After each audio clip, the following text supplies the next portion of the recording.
If only I had spidey senses, so I can tell when something's wrong.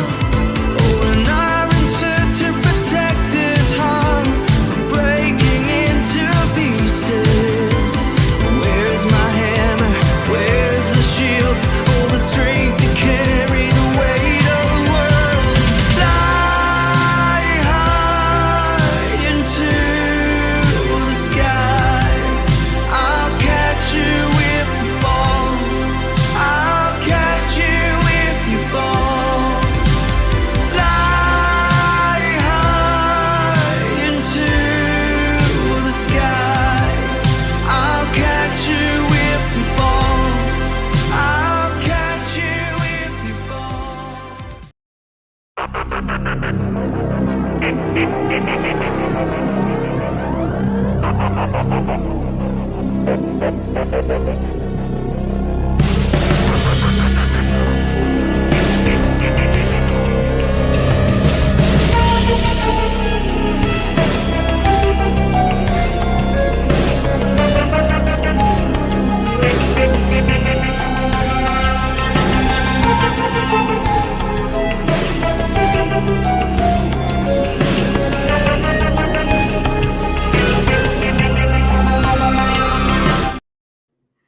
What's going on, everybody? This is your Snap DJ, your host with the most, and I am here for the weekly episode of Snap Decisions Live. Welcome in. I know it's later than it used to be or should be, but unfortunately things happen, and I had a doctor's appointment today. I had a crazy weekend.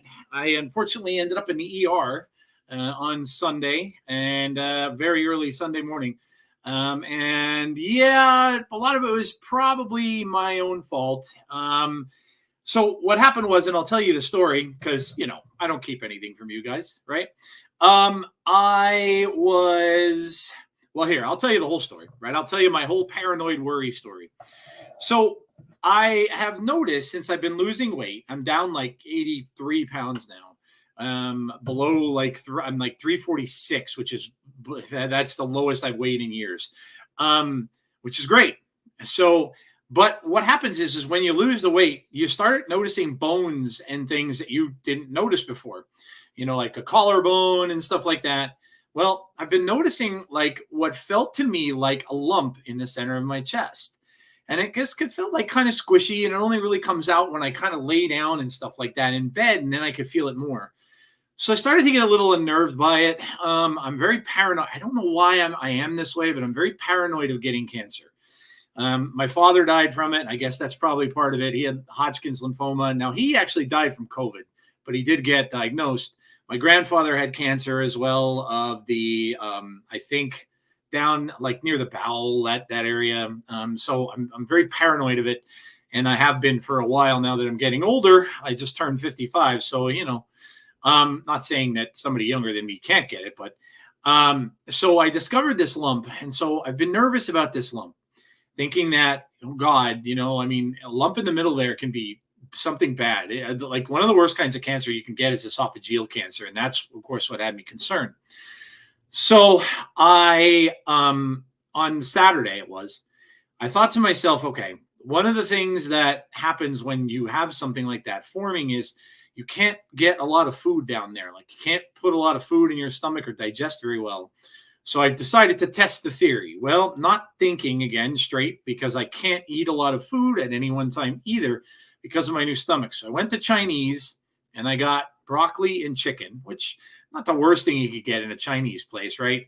And then I got a thing of chicken rice soup. So, well, number one, I'm not supposed to eat rice, period, because it bloats inside your stomach and it fills your stomach up. Number two, I'm really not supposed to eat soup. And number three, I've really never been good with broccoli. I could eat florets and stuff, but like big stems of broccoli, never been good at that. So I got home that night and I was starving because I really didn't eat much during the course of the day. So I dig into the chicken and the broccoli, and I eat a bunch of the broccoli and I eat the chicken. It was a small order, so it wasn't much. And then I had some of the soup on top of it.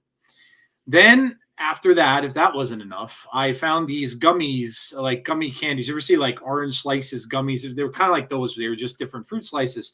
So I saw those, and I eat down like 3 or 4 of them, all at the same time. Well, that was around 6 o'clock or so on Saturday night. By 9 o'clock, when my wife came home, I was ill.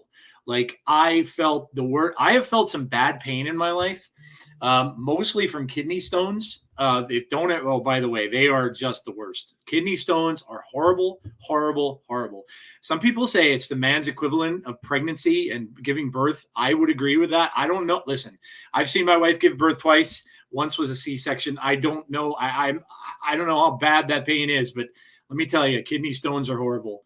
And I've had them twice, and I got this pain in my stomach that was radiating over to the side that I felt like I was going to die. And I had dry heaves, like literally like nothing coming up. I mean, and I was so sick. Now, I don't know. Some people say you can get, like, Chinese food is sometimes undercooked, so you can get food poisoning. I don't know. But anyway, I tried to go to bed, couldn't sleep. And so I got up in the morning and I said to my wife, we got to go to the ER. I said, I can't stand this pain anymore. I was in such bad shape. So we got up there. They give me, all kinds of tests. They give me amazing pain medication. Dilaudid, I think it's called. It's really strong, thankfully. And then they ran me through a CAT scan and all that kind of stuff. There were no stones. They could see those on the CAT scan. So thankfully for that. But I suppose when I've talked to my doctors and stuff, my bariatric doctors, that it's probably something associated with all that I ate. And the fact that your stomach is so small, it can't digest all of that like it normally does. So what it tends to do is that flush it and put it into your intestines. Well, that's as my family doctor explained to me today, that's not good either, because that your intestines can't really process all that. Yes, you'll be absorbing it, but it's not going to do that all at once. And that's probably what made me sick. So long story short, no more sweets for me. I am not going to touch sugary stuff anymore. I learned a lesson, and I know a lot of people that have had this surgery thing have something that they call dumping syndrome. Essentially, that's what it is. You're putting too much in your stomach that it can handle, and then you get this horrible, horrible abdominal pain. A lot of times you throw up. I didn't do that, just dry heaves, but it was bad. So luckily, I'm doing better. Yesterday or Monday, when I got home, I was fine. Obviously, the pain meds are going to last for a while. And then yesterday or today so far was okay. I didn't really eat much yesterday. I tried to avoid food. I had a little tiny bit of oatmeal and a little bit of applesauce. And even that kind of made me a little, like, not, I wasn't feeling pain, but just like full, like bloated. But anyway, so that was my story for the last 2 days. I always love trips to the ER. It's never a fun thing, but at least it wasn't anything serious. They didn't find anything on the CAT scan. And now at least I know that this little lump here that I caused all my own problems for is called the xiphoid process. It's in the middle of your rib cage, which I had no idea was there. And, so I make my own problems. And I'm sure a lot of you guys do that too. We worry about silly things sometimes in life, and you make your own problems. A lot of times we worry about things that aren't even something to worry about. My wife and I are very different people in that respect. She kind of tends to not worry about anything, and I kind of over worry about things. But so anyway, that's all said and done. I went to my family doctor today, saw them, the ER doctor. They both kind of agreed on what it was. And my family doctor gave me some advice and stuff like that. And either way, that's over. So anyway, I'm glad to be here. Glad to be here. So welcome. We've got a lot to talk about today, as we usually do. And before we do, I'm going to say that I am proud to be a part of the Snap Judgments network of podcasts, where you can find awesome podcasts like the How Can She Snap podcast with the kid and No Big Deal. They are awesome. I've had them on many, many times, and vice versa. I love those guys. We got on a podcast live from SnapCon, which was awesome. So yes, they do an amazingly fun show. So go check them out if you haven't done so yet. Snap on This, which just keeps getting better and better and better every single week. Such a fun show with It's Just Ree, Benjamin Roller, and of course, Lauren Whatevs. They are doing an amazing job on that show. It's so much fun. I love the games they play at the end of the show. They had a game called Zabu Taboo kind of thing, which was really fun to listen to. A lot of times they don't come across very well on podcasts, but they do a great job with it. And you can just tell that they have an amazing amount of fun. So check their podcast out. That's every Friday. The kid, of course, is on Sundays. And then, of course, the father of us all, the Snap Judgments pod, that is on Saturdays. That is, of course, with Glazer and Roy, and they have some awesome guests on there as well. So check out, again, your one-stop shop for all your podcasting, Snap podcasting needs, right? So check us all out. And, of course, for me, this week's going to be kind of a smaller week. I had two guests last week. Of course, I had Nick on and I had Lufku both on last week. So this week, I do not have a guest. I am only going to have today's show. And then, of course, a show on Thursday, which is that little abbreviated thing, which I might do live. I think I did the last one live, so I might do that live as well. But, of course, there'll also be an audio for all you people who listen on audio like usual. But that's going to be for the OTA because there is an OTA that is coming up this week. So we'll see what happens with that. And as you can see the schedule here, the OTA is on October 10th. So that will be the first OTA of this month. And so I imagine we will get some changes there. Not exactly sure what we might see, but I'm assuming we'll get some changes there. It might not be anything big, but I assume we'll see some stuff on that. So I'll be back on Thursday for that. Again, that'll be just, probably a little 15, 20-minute live video that will go live at some point on my YouTube channel. And then, of course, it'll be available on audio. Now, next week, in the upcoming weeks, I have Fawthorne Newman will be joining me at some point. And also, I wanted to kind of tease a little thing. So I have always kind of flown solo on this stuff. And sometimes you have someone on or that you talk to and stuff like that, and you kind of realize that you have a lot of common interests and a lot of things that you kind of jive together with. And that's kind of what happened. So, and this is, of course, Nick, the Greek Geek. When he was on, we had an amazing time just talking about so many things and kind of had a lot of similarities and a lot of things in common. So we are in the process of coming up with a collab that we're going to do. And it's probably going to be a weekly thing. We'll see and get more details as it comes. And I will give you more details on it too. But yeah, we just hit it off and we had a lot of things in common. So we're going to get a little Canadian American connection going here. I know Cozy and Alex have that mastered, and that is their thing. But hey, we're going to do something similar. And so keep your eyes open for that. We think we've got a title, but I'm going to save that for a surprise as well. But anyway, look for yours truly. And it will be a combination, a collaboration with Nick, the Greek Geek. So keep your eyes peeled for that. I'll let you know more as it comes. So that'll be another show we'll be doing. More than likely, that will be on Wednesdays. So my guests will be then on probably Mondays, Tuesdays, or the weekend that I'm getting from other places. Another guest I'm having is the great Regis Kilbin. Hopefully we'll be able to be on the show. He said around mid-month of October. I know he's super, super busy with all his projects that he's doing, including Pokemon and stuff. But keep your eyes peeled for that, and I'll always have more content creators that are going to be on my show. I always love to chat with them as well. I'm in talks with another person here. Let me just pull this up real quickly. Robitussin and I are in talks to have him on the show as well. So yeah, another great Snap content creator that is out there. So that is the plans that I have coming up this week. All right. Just real quickly. So this was something nice. They gave us this for free. This is a login giveaway if you're on iOS. I know people were strictly don't have Apple devices. Unfortunately, you won't get this. But this is a combination card back. So pixel, half regular Wolverine card back that we got. This is for the 2-year Snap anniversary and their time on iOS. So if you just log into your iOS device, you will have gotten this card back. And it's called Celebrate Bit. So kind of cool. There it is. So you get the card back. So yeah, look, we're gonna see some stuff like this because it is coming up on their 2-year Snap anniversary. I don't know if any of you got the Twitch drops, but Twitch drops are going on right now. You can get boosters, you can get some credits, and also you can get a pretty cool Spider-Man 2099 variant, which I will show you in my variant section this week, because I did get that Twitch drop as well. So a lot of things going on in Snap. There are a lot of things going on, a lot of giveaways going on. Leagues is going to be starting up soon again. Pretty soon we're going to be getting that new game mode in high voltage as well. I think that's in a couple weeks. But yeah, leagues will be starting up, and that you can get another card back just for playing, which is the Deadpool version of that Wolverine one.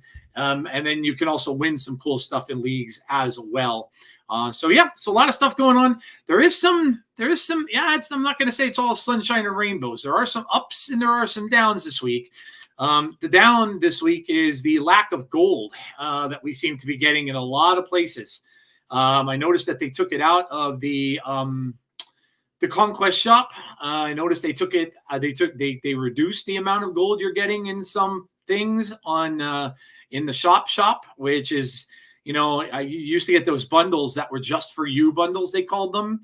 I used to get a $9.99 one that was a gold bundle. It used to come with 1,000 gold, and now they reduced that to 800 gold. So it looks as if the gold is going to be quite a hard to come by thing along with tokens. And I know a lot of people aren't happy with that. They did say that they reduced some gold in some of the other bundles that had come out recently. So yeah, make of it what you will. I know that a lot of people go straight to the doom and gloom. I had a lot of that on Twitter yesterday, and people telling me, "Oh, this is the end. The game's ending. This is bad. This is." Yeah, and I get it. Listen, I understand why people would be upset about it. I wasn't thrilled by it, but I don't think that the game's ending in any way, shape, or form. I think it's all pretty darn popular, and it's still, I think, one of the number ones, or if not the number one mobile game out there. Now I know there's competition coming. I'm well aware that a lot of the creators are playing Pokemon Go, Pokemon Pocket, which will be coming out soon in the United States. A lot of people are playing the Australian server one right now, and I'm thinking some of them are enjoying it. I don't really watch the content. I've seen Regis talk about it a little bit, and I've seen Zombies Go Nom talk about it a little bit, and they seem to be enjoying the game, which is good. Competition is always good. I say this in my wrestling podcast quite often. Competition breeds better from other things. So when there's no competition out there, it's usually the worst thing that you can have, because it's, that means that the people, they can kind of do whatever it is they want to do. And, so the competition, like I said, usually and my example I'll give you is, watching WWE. WWE got very boring and stale. Monday Night Raw was almost unwatchable. And then along came AEW. Now, whether or not you're a wrestling fan at all, or whether you watch AEW and you like it, I personally don't watch it, but, I understand some people like it. But the good thing is that it was good for WWE because it breeded competition. It made them get better. And that's what I think is going to happen with Snap. I think that once they see that people are going to go away from their game a little bit, and including their own content creators are going to look to other things, me not included. I am not a Pokemon fan, but, like some of their bigger names, like I said, Regis and Binks and some of the other ones are going to look towards different games. That's, that's smart. That's what they have to do on their YouTube channels and their Twitch and stuff. They have to get into the latest thing. But that will breed, I think, some competition with Snap. And once they see that their numbers go down a little bit, because maybe people are starting to play another game, I think we may start to see some things get changed a little bit for the better. So, and I know I was watching Cozy and Alex's pod yesterday, as I always do, and they were talking about things that need to be changed because we're coming up on the Snap-iversary.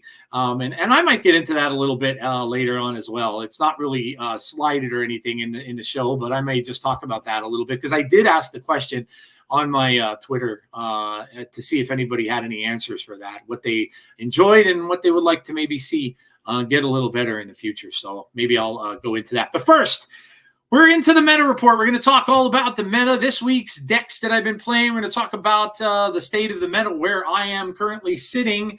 I'm at 79, I think, rank 79 right now. So that's kind of higher for me than what I usually am at this point in time. So I got very close to 80, but then I lost to a stupid bot. Oh my God, is that annoying?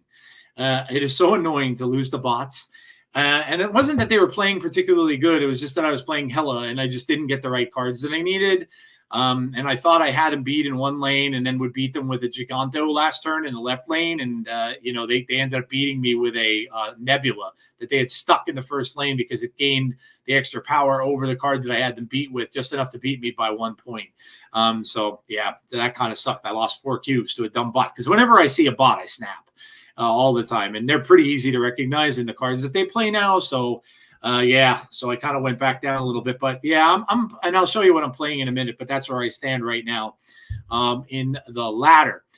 All right, so let's look at some decks first here. And this is Yo Woody's deck. This is probably the best deck in the game right now. And I have been playing different versions of this. Regis had a deck similar to this, but just, of course, this just has different cards than what Regis has had in it initially.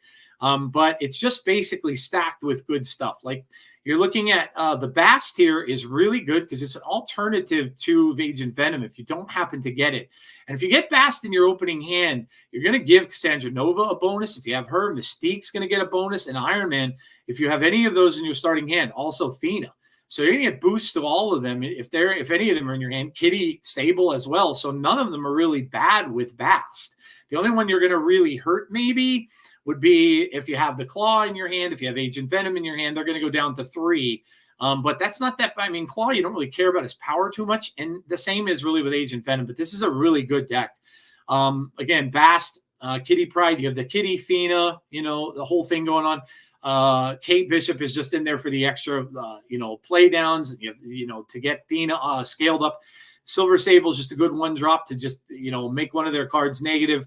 Agent Venom makes everything 4 then at that point. So if he hits the Cassandra, if he hits the Mystique, again, those same cards. Iron Man is fantastic as a 5/4 drop already just by himself. And then you have Cosmo in here, which Cosmo can be played with Mystique if you want to just stop like decks that are using a lot of activation, which this is going to be prevalent this week because Misery's out there today. So people will be using a lot of unreveals again with Misery. So Cosmo will be good against that. Speed is in here just because he's good for what he is. He's going to get to a 3/7, maybe a little bit higher. And then you got Claw to make one of the lanes bigger. You're just basically looking to, you're going to win a lane with the Iron Man. And then you can Mystique the Iron Man on the last turn and win your Athena lane like that. But yeah, it's very simplistic. It's not a hard deck to play, and it just is very, very good in the meta right now. It counters a lot of things. It counters the Cosmos in there to also help against bounce, and it's also in there to help against clog. And yeah, it's just a very, very good deck. And I've been playing it. As I know a lot of people are, this was the #1 deck, I believe, on Cam Best's list of decks of the week as well. So this has Bast, Kitty Pryde, Silver Sable, Thena, Kate Bishop, Hawkeye, Agent Venom, Cassandra Nova, Mystique, Cosmo, Speed, Iron Man, and Claw are all in this deck. So no bad hits at all with Agent Venom. You want him to hit the Cassandra. You want him to hit the Mystique. The Cosmo's even good at a 4. Speed is great at a 4. Athena, there's no bad hits. There's no bad hits for him. And he really helps you with the hit with the Iron Man. But yeah, just a good deck. And it's like I said, very simplistic and easy to play. Hela, I've been playing Hela, and like it or not, it's still good. The Luke Cage didn't hurt it as I figured it wouldn't. Or I'm sorry, the nerf didn't hurt it as I figured it wouldn't because everybody's playing Luke Cage. This is the same deck I've been playing the last couple of weeks. It's Blade, Luke Cage, Lady Sif, Jubilee, Hellcow, Black Cat, Blink, Hela, Magneto, Giganto, Infinite, and Death. Some people do have Red Hulk in their version. I don't particularly like that over Giganto because you're hoping that the other player is not spending all their energy to make that Red Hulk bigger. But if he ends up just being a 6'10", it's going to be a really bad drop if you don't get your Luke Cage out. So I just don't like that version. I'd rather have the Giganto in there at an 11 drop at worst. So yeah, Hela's you'll notice, like Hela it's good, but it's not always great, and it's very hit or miss sometimes. The only good thing about it is you kind of know when to snap, you kind of know when not to, and what cards you're getting. There are many times where you may not see a play until turn 4 in this deck, which kind of panics me sometimes because I do like to be – I love to have initiative in decks, and you just don't with this a lot of the times. But your biggest plays are going to come at the end of the game with the Hell Cow, discarding 2 big cards, hopefully. Where you can know where you can retreat is if you get a lot of your big cards early, no real discards, and then you're just kind of hoping you get, and because at that point your Hell is not going to do anything for you. So if you're sitting on, like, I don't know, you're sitting in your deck with like Jubilee and maybe a Hellcower and a Luke Cage, or maybe you're sitting with like the Death and Giganto and Blink in your hand and maybe 1 discard card. You have to be careful, because as the game goes on, if you don't start pulling the cards you need, you got to know when to get out, because you're not really going to get enough cards to bring up back with Hell at the end of the game. So again, pretty easy. This is a really easy deck to play, and really easy deck to figure out when to hold them and when to fold them, as they used to say in the old Gambler song. So yeah. Next up, we have Scream Ajax. So this one was fun for me. This is not the typical Scream deck, but this is a combination of an Ajax Hazmat deck, which I kind of enjoyed. I like this one a little bit better. I think just the move one didn't do it for me. Because if you didn't get out the Kingpin and you didn't get out the Craven early on, you weren't really doing much. And it's the same thing with if you don't get out Scream. Because the other decks were really focused on Scream and really wanted, you needed to have her out on the board. And if you don't get her, then you're kind of stuck. And so, but I like this one better because you have different play lines. Yes, you're going to still get the negative. The negative is just going to add to your Ajax play. So anytime Scream hits something, you're going to get bonus points to Ajax for that. Plus, you also have the Kingpin in there to give more negative stuff that will add to your Ajax. You're going to have Craven in there for Silk moving back and forth. And also the Spider-Man can build up your Craven and stuff, Juggernaut as well. So you can see where it's building up all its things there. The Miles are just going to get cheap. The Polaris are just going to drag their cards over, Stegron to move stuff, and Arrow to move stuff over. So it is a lot of movement, but you also have the Ajax package in there with it. So it's not just relying on the movement if you don't happen to get that going. So you also have Hazmat in the deck. So the cards are Kingpin, Hazmat, Scream, Craven, Silk, Juggernaut, Polaris, Spider-Man, Miles Morales, Spider-Man, Stegron, Ajax, and Arrow. And again, a lot of times you may want to save that, put Ajax down on 5, Ajax down on 5, and then you can always play your Hazmat out with something else at the end, like a Hazmat, maybe a Hazmat Juggernaut, to knock your opponent's cards out of that lane. And then the Hazmat is just going to knock down and just drive up the Ajax. So you want to just get a really, really big Ajax to win one lane, and you want to be able to maybe Juggernaut the other lane, or just win that other lane outright with Craven and all the negative stuff going on. So yeah, so that's that one.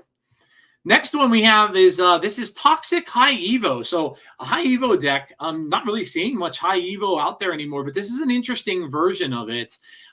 This has Silver Sable, Hazmat, Scorpion. So all you can see, the pattern is you're taking stuff away from your opponent's cards, you're making them all negatives. White Widow, U.S. Agent, which is a very, very, very, very good card right now, along with Red Guardian, which is also in this deck. Cassandra Nova, also, again, making your opponent's cards negative. Cyclops to hit the pew-pew every time to make them negative.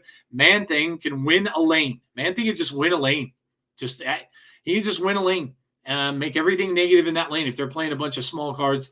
Ajax, of course, is in here, is going to gain all that power from all that negative stuff, the Scorpion stuff, the Hazmat stuff, the Silver Sable stuff, the Cassandra Nova stuff, all of that. The Red Guardian stuff to shut off things. You can use him to just shut off their stuff. If you see they're playing something that you need to get that card out of there, you can easily do that. Of course, High Evo, Ajax, and then of course Abomination, which you'll always get very cheap. That can be an easy 6-turn, 1 cost 9 power, or either 1, 2, or even 0 cost 9 power that you can dump out on the board along with a big Ajax. So it gives you a lot of options to win, and High Evo is something that a lot of newer players to the game have, and they like to play. But if you have, you do have to have some of the newer cards here. But if you have these cards and you want to try it out, like I said, it is a good deck. It's Silver Sable, Hazmat, Scorpion, White Widow, U.S. Agent, Cassandra Nova, Red Guardian, Cyclops, High Evo, Man-Thing, Ajax, and Abomination. So that is that one. next one here, this is called Agent Hawk. This is Dark Hawk, and a combination with Agent Venom. So again, very similar list to the first one. You have Kitty Pryde and Athena and Angela list in here. So there's that. That's just going to scale up. You're going to get a lot of power from that alone. You have the Korg and the Rock Slide in here to throw those rocks into your opponent's deck and mess up their game plan. And hopefully, like a Hela deck, they don't see their Hela because you got 3 rocks in their deck.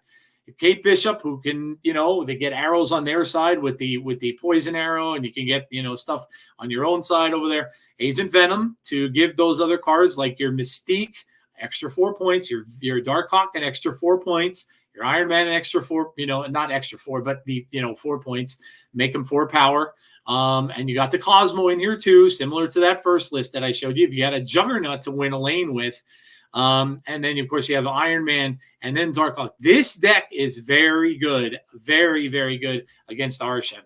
If you are coming across a lot of Arishem, now I haven't seen as much yet this week as I had in weeks prior.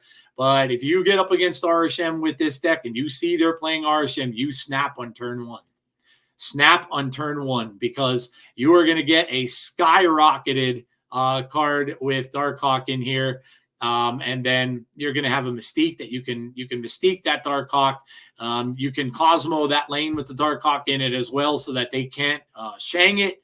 But yeah, you're just going to have a giant Dark Hawk that you're going to be able to Mystique in the lane, along with the Athena that should be stacking and stuff like that. So, but yeah, so it's Kitty Pryde, Korg, Athena, Angela, Hawkeye, Agent Venom, Mystique, Cosmo, Juggernaut, Rock Slide, Iron Man, and Dark Hawk. Dark Hawk is still good. He usually always is. A lot of people play with the card a lot, and he's usually just a really, really good card. So, all right. So they are the decks that I've been playing throughout the course of this week. I don't know yet what I'm going to do with Misery. I do have a deck that I got from Regis Kilbin that I may try out a little bit later on, and I'll go over that later when I talk about the new card. But up next is variance time. It's time to look at the variants that I got over the course of this week so far. And we're going to start right here with Jim Lee, Captain America. I love Jim Lee's artwork. And this is really no different. I've seen this one in comic books.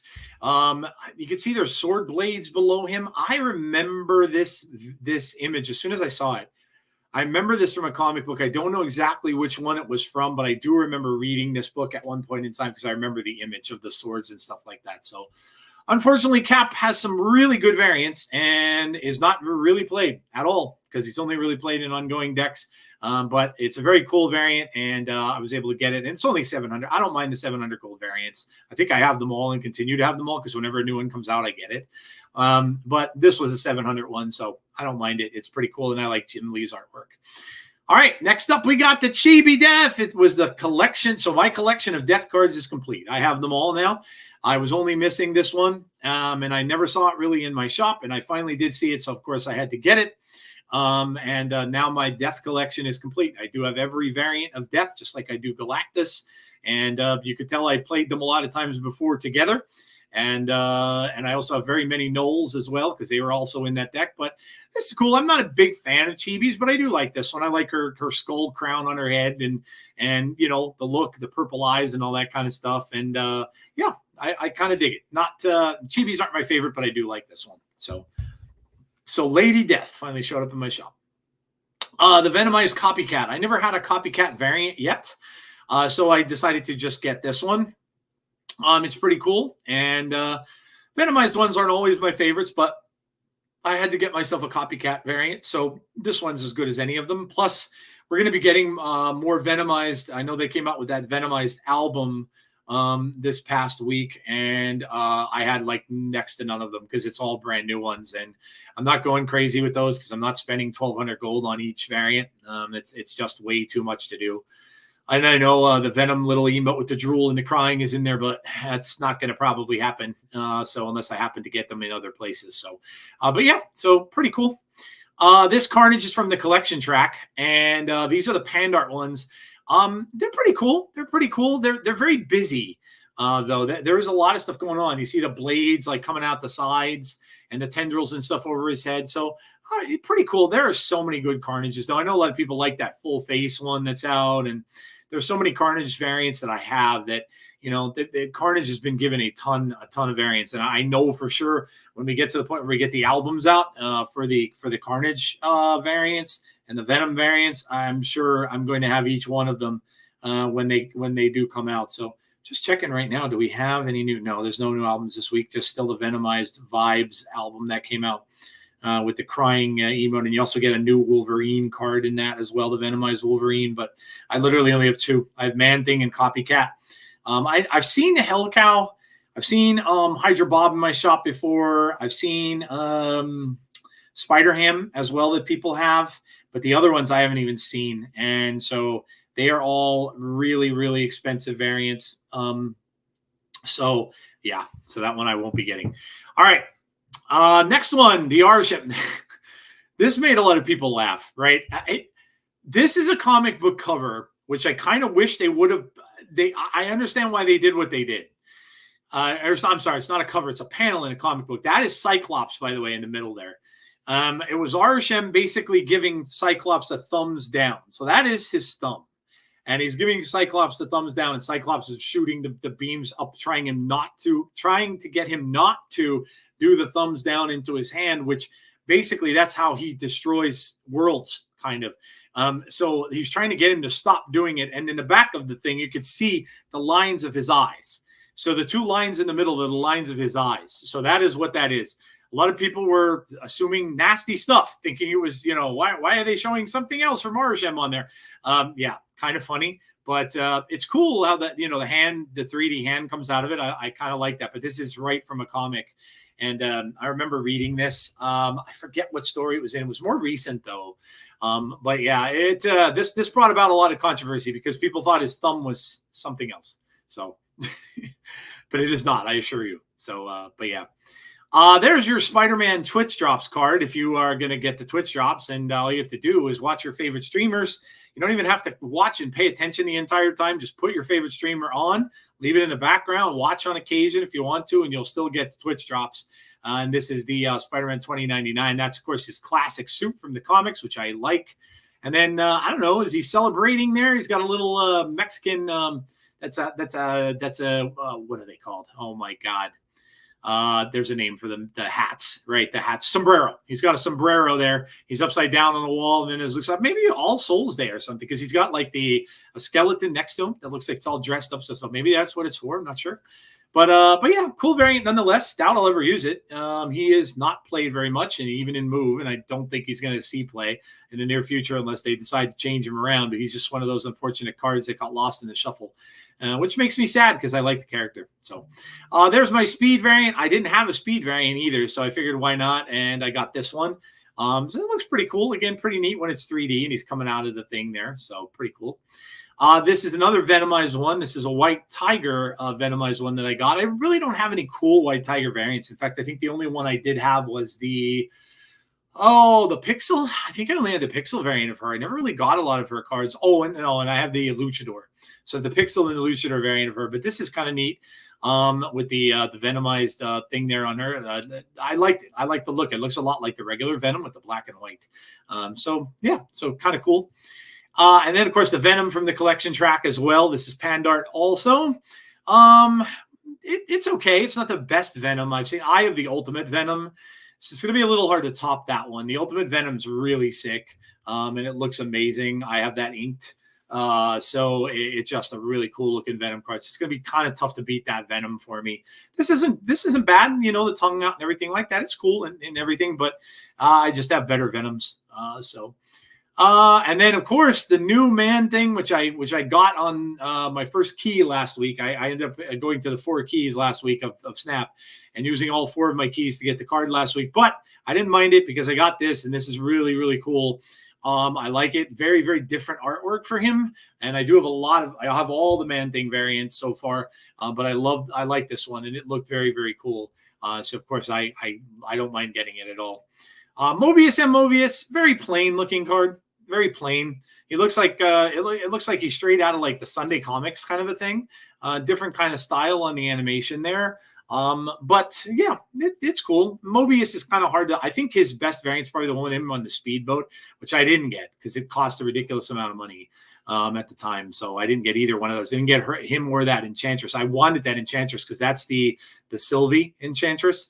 I wanted that one, and who knows? Maybe I'll come back in spotlights for 2,400 gold, right? Oh man, 3,000 gold. Those might be. I don't know. That's ridiculous. But yeah. So I got Mobius. All right. So oh, by the way, I did open this week, and I was able to two key the new card. So I was able to get the new card in 2 keys this week. So I got Misery, and I got Misery, and I got the new War Machine, which is kind of cool. That is this one. I kind of needed a better War Machine anyway. This one's kind of neat. I like it. It's kind of basic, but I kind of dig it. And that is done by Salvador Larroca and Matthew Wilson. The one I was using before was just the blueprint armor one. So I'm happy to have that one. And then, of course, there she is in all her glory. And today's card, which we'll be going over in a little bit, and that is a Misery. So she is this week's card. And we're going to talk about her a lot, all over in Comics Corner and all that good stuff. So we'll be talking about Misery in just a little bit. All right, so that is the variants. We're going to go over some upcoming bundles. These are always data mined ahead of time, and I'm through the October ones already. So these are getting into next month, and the first one I've got here, this is 3,500 gold, 3,500 gold, and it gives you a Cosmic Red border, 3,000 collector's tokens, some boosters, which I don't even care about, and a Nullified Wolverine and the Nullified Wolverine avatar. Now, the bundle value is saying here it's 154%, 107 currency percent. So the both numbers are in green, signifying that it is pretty good. But again, as I said before, this is considering how much you value tokens. Tokens are, 3,000 tokens. And if you really need the tokens and you want to trade gold for it, but I would caution, and I said that earlier, that we are getting lower gold bundles. And we're not getting gold in other places as well. So it's going to be very hard to come by gold as well as tokens. So I'd be very cautious unless you really needed those 3,000 tokens that you're basically just exchanging 3,500 gold for, including the variant and a border. So next one, new throne. Who dis? Maximus. This is a Maximus bundle, and he's I think it's Venomized Maximus. Kind of looks, Venomized Maximus. So you get the Maximus card on Avatar, 1,500 credits, 700 gold. Now, again, something like this in the past, and not too distant past, might have been 1,000 gold, and now it's down to 700. So these bundles aren't looking as good as they used to. You might have seen, up here, the bundle value is still pretty good for $14.99. It's 241%. But you might have seen in the past the currency value would have been like 170%. Well, they're definitely lowering that. And I don't know. Do I want a Maximus card? The card is never used. It was the last time I saw it was in Big Dumb Idiots, the deck by Gunny T. I don't see that card played ever at all. So again, do you value the credits? Is really what this one comes down to. All right. Next up, this is a MODOK cash variant. This is another strange one, guys. This is $50 for a MODOK card and an avatar and boosters. Your big draw here is 7,000 credits for $50. So you're getting a card and 7,000 credits. No gold at all in this. Currency value is showing 140. The bundle value is showing 260. So they are good numbers. Both of them are in the green. But again, how bad do you need tokens? And I always say to caution players, don't necessarily need to go over 10,000 tokens because it's not going to really help you because then you can't open any of your other stuff. So again, you're seeing this change and change for the better, change for the worse. I don't know, but you're seeing less and less gold showing up in these bundles. So this one here is Hell's Kitchen Haunt. So a scary Daredevil. Kind of cool card. $35 in cash. Again, 3,000 tokens, 1,500 credits and boosters, and the card. So again, no gold, tokens instead, and credits. So they seem to be generous with the credits and the tokens, but not so much gold. And again, this is a pretty steep price for this. Again, the values are both showing up in green, but again, you got to determine, do I really need tokens that I'm going to be spending cash for?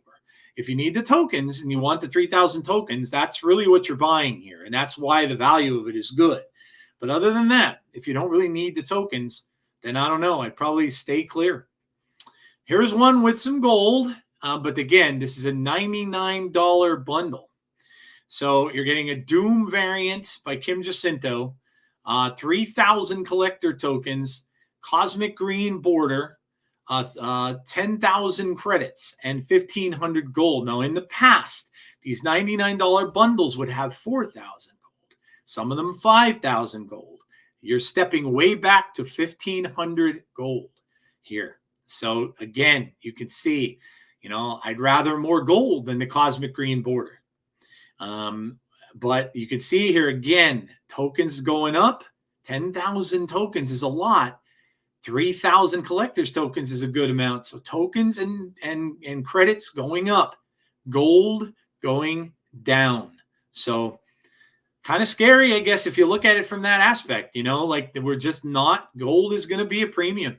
Tokens, they're throwing at people like crazy, but gold is going to be a premium in this game. Again, on the bundle, they're both at green. So they're both considering tokens, though. See, this is what I wonder, though. On these metrics, the currency percentage, currency does include tokens. So they, if you take currency out of or tokens out of currency and just put gold in there, that wouldn't be the case. So that could be a reason maybe why they're looking to do that, is to overcome the loss of gold with the amount of tokens you're getting, and it's not going to affect the currency value on this. But again, I don't know, man. That's a lot of scratch for $100 bundle that you're basically getting a border, a new card, a whole crap ton of tokens, credits, and some collector's tokens and a little bit of gold. So again, just caution.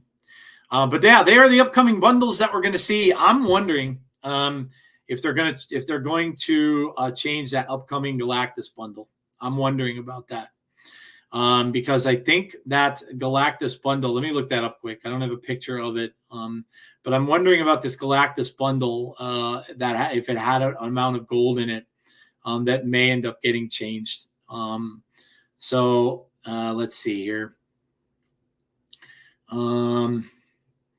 That's the card. I don't know if they have the no, it's the nullified Galactus bundle. Trying to look it up. Just give me a minute here.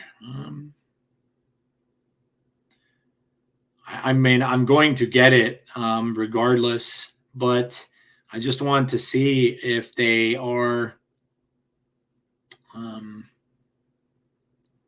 it's called Eater of Worlds. I just want to see if they're changing the gold. Now, see, this for the same 5,000 credits, or I'm sorry, this for the same $100 as this one, okay? Just goes to show you now that I don't know if they're going to change this one. They might. But this one has the Galactus card and the avatar, just like the Doom card up there. This one has 2 cash keys. So no tokens and no border, but it's giving you 2 cash keys and 5,000 gold.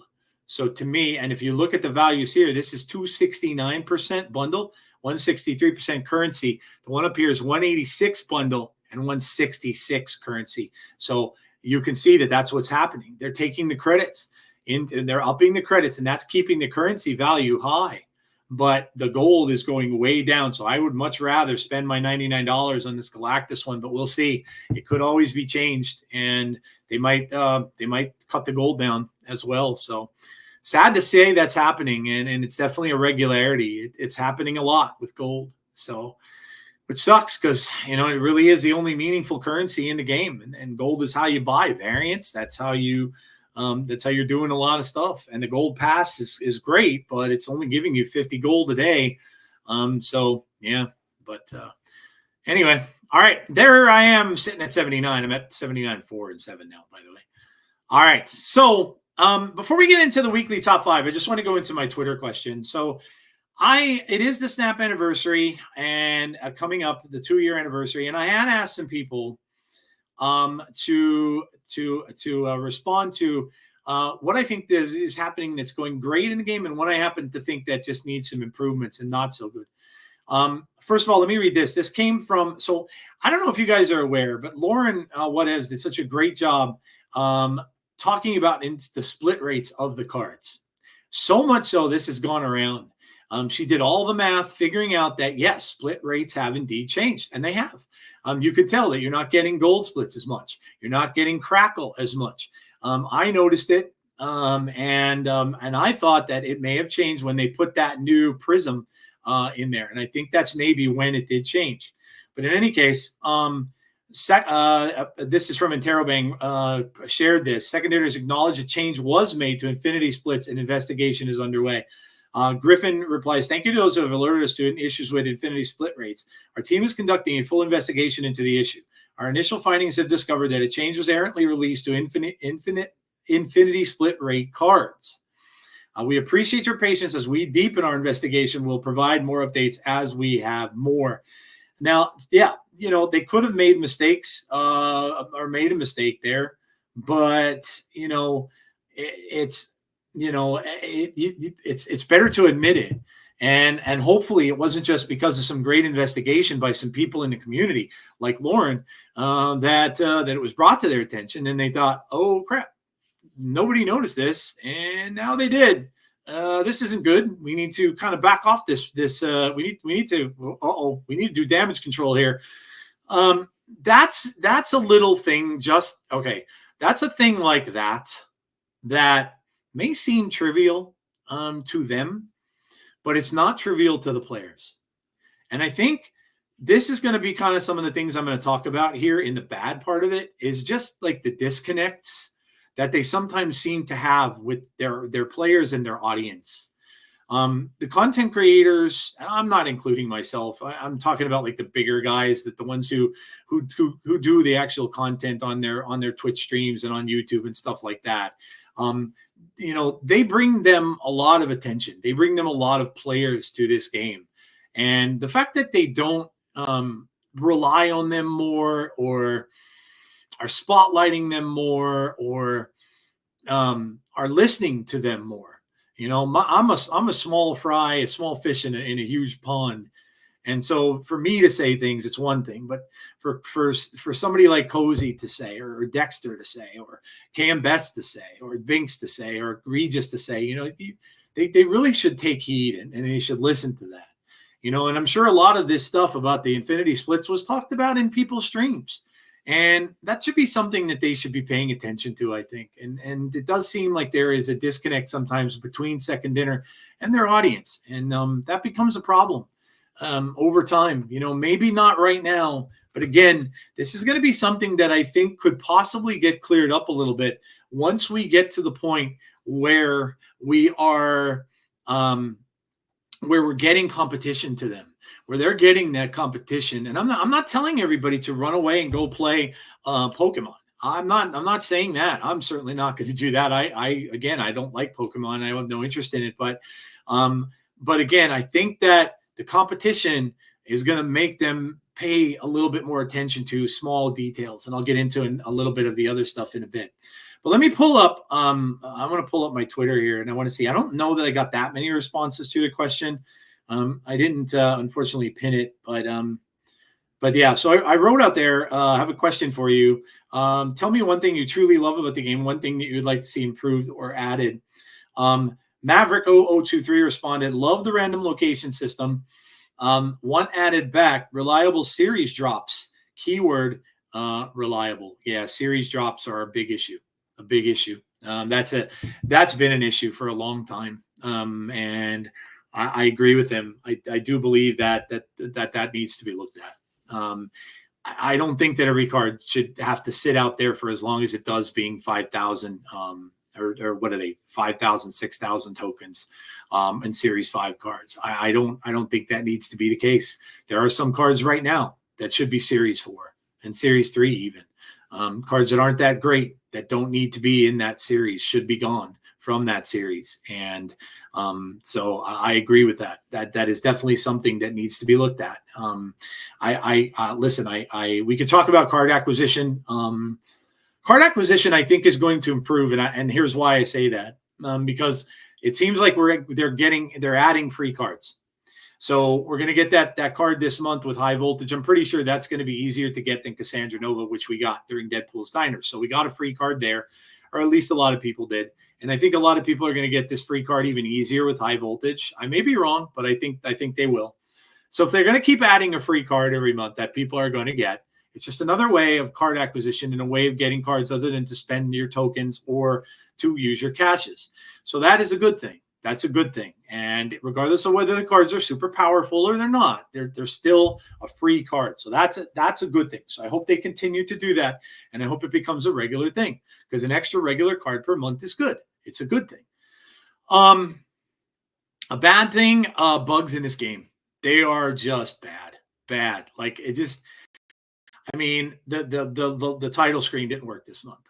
All right. Little thing maybe, but that stupid little thing that you see on your card screen when you go to your cards and you see the little border on the bottom, like there's a little tiny little card down there with a crackle border around it going off on the side of your screen. Completely annoying. There is a bug as well where a card sometimes reappears over another card on the right side of your card draw, and you can't see the other card behind it until you click off of it. That's annoying. The crashes for me, I'm going to tell you what, they have made this game unplayable on my iPad. I can't play it. My iPad is not that old. It's only a generation, one generation older than the newest one. I'm sorry, 2. So it's 2 years old. It shouldn't be that way on an iPad. I've done everything I could. I've cleared out my memory. My memory is like half of what the amount is to create full storage on my iPad. It's at half of it. And I keep next to nothing on that iPad. And it's really the only game I play on there, and it's become unplayable. It crashes every single time. And this has been going on for a long time. They've alerted people to this in Reddit. Reddit had a community post about it. There have been people who have alerted Second Dinner to these crashes on this iPad for the longest time, and there's been no updates, no changes. I've updated my software to the newest software, and it's horrible on there. It crashes all the time in the middle of a game. I crash out. I have to start completely over, and then maybe I lose or the game ends or whatever the case might be. So very annoying bugs and crashes. It's just, again, this is little quality of life stuff that they need to make better. They need to make this better. Little quality of life stuff that just can be done. I wouldn't even care, and I've said this before, take an OTA patch and just fix some of this. People will be overjoyed that you did. Fix some of this small little stupid stuff. And just get it taken care of. Good. Let's go to some of the things I want to see. Let's go to some of the things I want to see come to the game. We need a new background thing. The asteroid has lived its life. There's no reason, again, I think Cozy and Alex talked about this on their pod. There's no reason why they can't be changing that every month. That's just a little thing. I mean, you have spring, fall could have, October could have a Halloween border, right? You could change. It doesn't always have to just be outer space. You could change that. And I don't think that would be that hard to do. Again, just a stupid little quality of life thing, but come on, just make it a little bit better, make things a little different, change things up a bit. The other thing is, the caches themselves. I know a lot of people are complaining about the caches. People don't even open them anymore. Now that you're not going to get gold from them, what are you even bothering for? And I have all the 700 variants, so I'm not going to get anything from them either. I'm just going to get whatchamacall, like stupid tickets. Tickets should be removed. Tickets should be removed from the caches. What a waste. Who cares about gold tickets? No one cares. No one even plays Conquest. Get rid of the tickets. Get rid of the caches. If they're just going to be garbage like this, then don't even have them. So many people are sitting on thousands and thousands of these things. They don't even care about opening. Just don't even have them anymore. It's not even worth it if you're not going to give people things to get in them. You're going to get a pixel variant every now and then if you don't have them all, and otherwise you're going to get, it's nonsense. So yeah, so get rid of them. Also, please, for the love of God, give us more decks. Give us more decks to play with. That's another, just a simple thing I think to be done. Everybody has their decks filled, and I have to keep deleting decks, and I hate that. Give us more spaces to make decks. My God, that'd be a cosmetic that even if you sold it for a couple bucks, people would buy. I would spend $5 on an extra 10 decks. I would spend that. So that's something you could put in the shop. Don't worry about the border so much. Give us deck spaces, man. Like that's to me, again, I think just an easy thing to do. New player experience and returning player experience. I've talked about this on this pod since I've been doing it. Needs to be improved. Needs to be done better. You're gonna just you hear me talk about that with my guests all the time. New player experience. I give them some bundles, man. Give them a break. Let them catch up a little bit better, a little bit easier. And returning players, give the same thing. Give them a returning player bundle or something that they can get back into the game, that they can kind of not have to look back and say, oh my God, I'm missing all these cards and there's no way I can catch up or be competitive. So yeah, just again, two things I've been asking for a long time.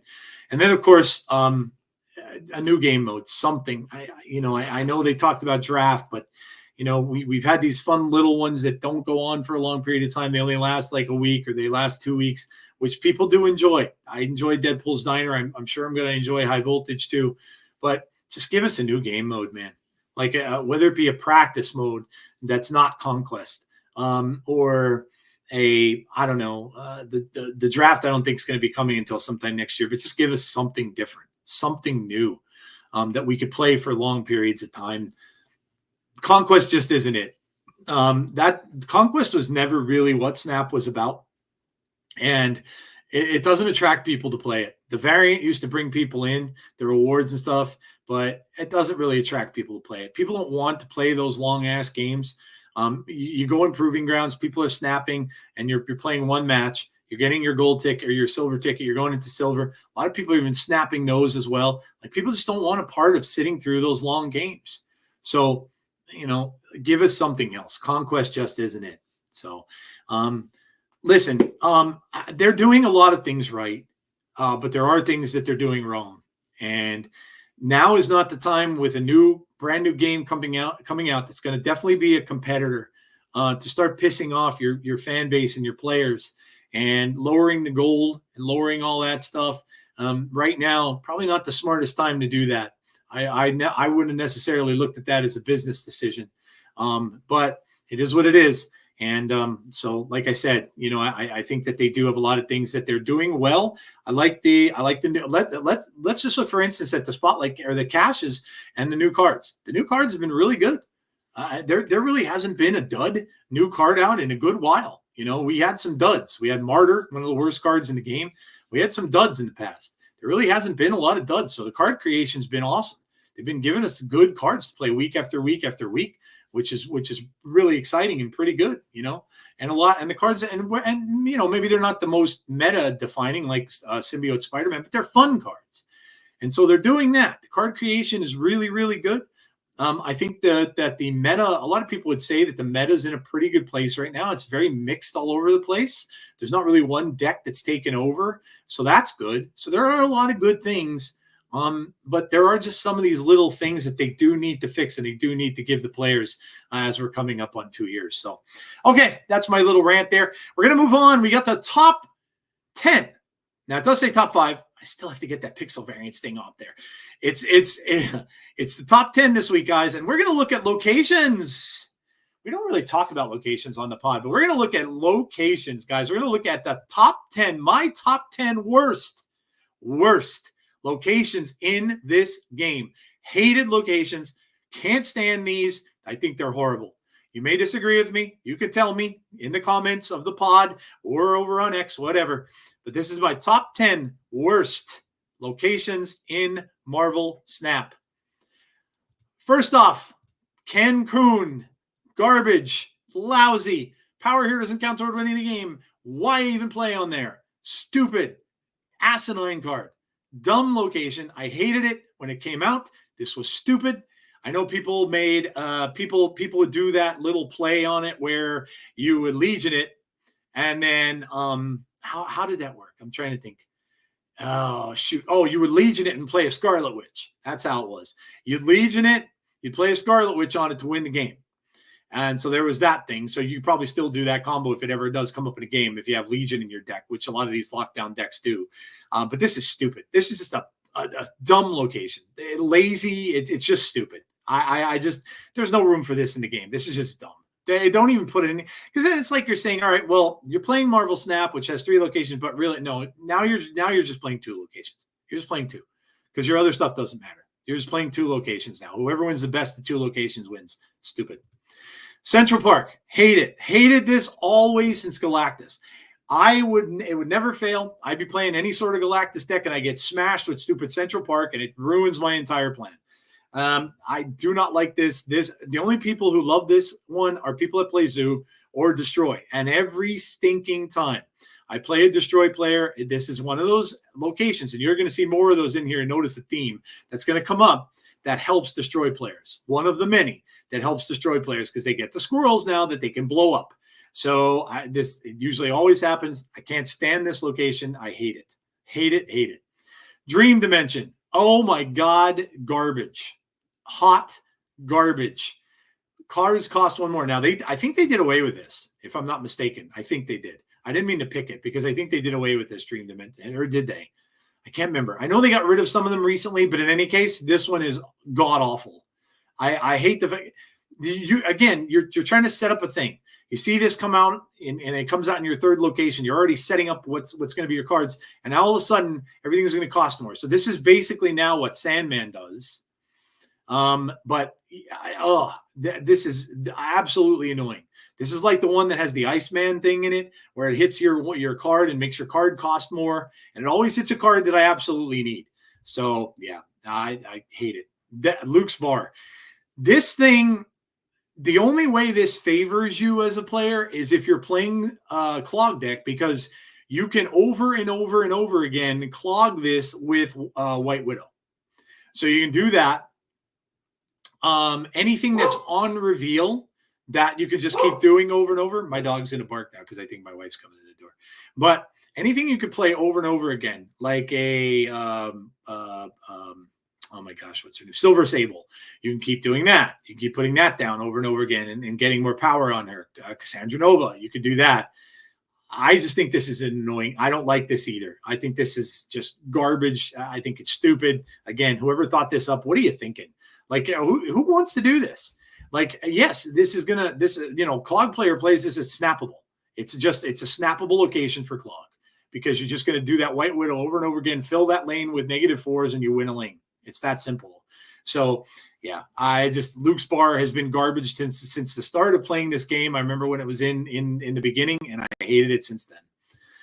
Mojo World. I've really grown to hate this sucker, and it was because of the weekend that they really, really wiped my chances of infinite out because they stuck this in as the stupid. Did I say stupid enough? Stupid idea of doing hot locations with Mojo World on the last weekend of the month. Stupid. Hot locations suck, by the way. Suck. There's nothing good to them. I don't like them. You can't ever convince me that they are a good thing in this game. I think that especially the only one way I would settle is if they would move them to weeks 2 and weeks 3. Don't ever put a hot location in week 1 because you're going to ruin people's climb, and don't put one in week freaking 4. When again, you're going to ruin somebody trying to get somewhere because now they have to change their whole entire strategy and possibly their whole entire deck to fit this stupid Mojo World crap. I hate this. I can't even go on about that enough. I could have ranted on that before. It's something I want to see changed. Hot locations suck. I don't care. You can't convince me otherwise. They just do. They're unnecessary. I don't care what Second Dinner says. They're unnecessary. They make you switch your deck up, and most people now are so aggravated with them that they don't play for 24 hours, which to me, that's detrimental to the game. If that were something I would look at or listen to, I would be like, that's not something I would continue to do. That's not smart. So Mojo World is just garbage. I don't like it. Mount Vesuvius. Players can't retreat after turn 5. How many times you get locked into this, right? Where you're thinking, yeah, it looks like I got a pretty good hand, but then you see this pop up and you're like, well, shit. Now I can't just hope that I have a good hand, because now if my opponent knows, the only good thing about this is most of the time your opponent is going to snap on this when they think they've got you beat. So you get into the game like 3 turn, 4 turn, you get into that around that area and your opponent snaps. Most of the time you're going to know that they've got you beat and they're going to snap you and try to get 8 out of you. And if you don't leave before turn 5, you're going to get screwed for 8 cubes. So again, this one, unnecessary. I just don't think that this was needed.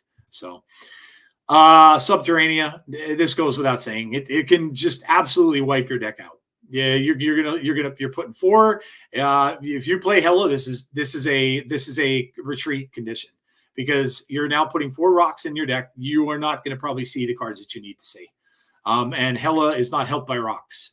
Now, some decks, like if you're playing Zoo, don't care about rocks, but Hela is certainly not helped by them. Maybe you're playing an Ancient Venom deck and you'll just make the rocks 4, which is good. But if you're playing certain decks, this just wipes you out. And Hela is one of them. If you need a combo of some type, even a Galactus deck or something along those lines, and you're looking for like a 1 or 2 card combo or like a Wiccan deck or something, you're done if you see this. Again, this garbage. Icebox. Give a card in each player's hand a +1 cost. I sometimes I just wondered, like, what are you thinking? What are you thinking here? Like, you know, because now, you know, if the players are playing with a lot of high cost cards, now their cards are all going from 5 to 6. Sometimes cards are going from 6 to 7. They're unplayable now. Half their deck is unplayable. Like, that's, to me, again, I just don't understand the thinking behind it. I can't stand this either. This is a completely different version of playing the game.